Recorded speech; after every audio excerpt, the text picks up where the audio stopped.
আসসালামু আলাইকুম এভরিওয়ান। আজকে আমি আপনাদের সাথে শেয়ার করব কেসকি মাছের রেসিপি। চলুন তাহলে শুরু করা যাক। বাজার থেকে কিনে আনা কেসকি মাছগুলোকে প্রথমে একটা থালাতে নিয়ে ভালোভাবে পরিষ্কার করে বেছে নিতে হবে যাতে কোনো ময়লা না থাকে। এরপর মাছগুলোকে একটা জায়গাতে নিয়ে ভালোভাবে ধুয়ে নিতে হবে যতক্ষণ না পরিষ্কার পানি বের হচ্ছে। এবার সামান্য হলুদ আর লবণ দিয়ে আবারও ভালোভাবে মাছগুলোকে ধুয়ে নিচ্ছি।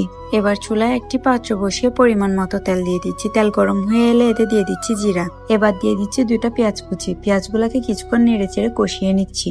এবার দিয়ে দিচ্ছি আধা চামচ আদার পেস্ট, 1 চামচ রসুনের পেস্ট। এবার এতে দিয়ে দেব 1.5 চামচ মরিচ গুঁড়া, 1 চামচ হলুদ গুঁড়া, দিয়ে দিচ্ছি 1/2 চামচ ধনিয়া গুঁড়া। এবার নেড়ে চেড়ে কিছুক্ষণ কষিয়ে নিচ্ছি। এবার এতে দিয়ে দিচ্ছি কয়েক টুকরা টমেটো গুলা দিয়ে আবারও কিছুক্ষণ কষিয়ে নিব। এবার দিয়ে দিচ্ছি 5টা কাঁচামরিচ। এবার দিয়ে দিচ্ছি ধুয়ে রাখা মাছগুলা দেওয়ার পর একটু নেড়ে চেড়ে কিছুক্ষণ সিদ্ধ হতে দিব। সব শেষে দিয়ে দিচ্ছি ধনিয়া পাতাগুলো দিয়ে নামিয়ে নিচ্ছি। এতক্ষণ আমার ভিডিওটা দেখার জন্য সবাইকে ধন্যবাদ। ভালো থাকবেন সবাই। আল্লাহ হাফেজ।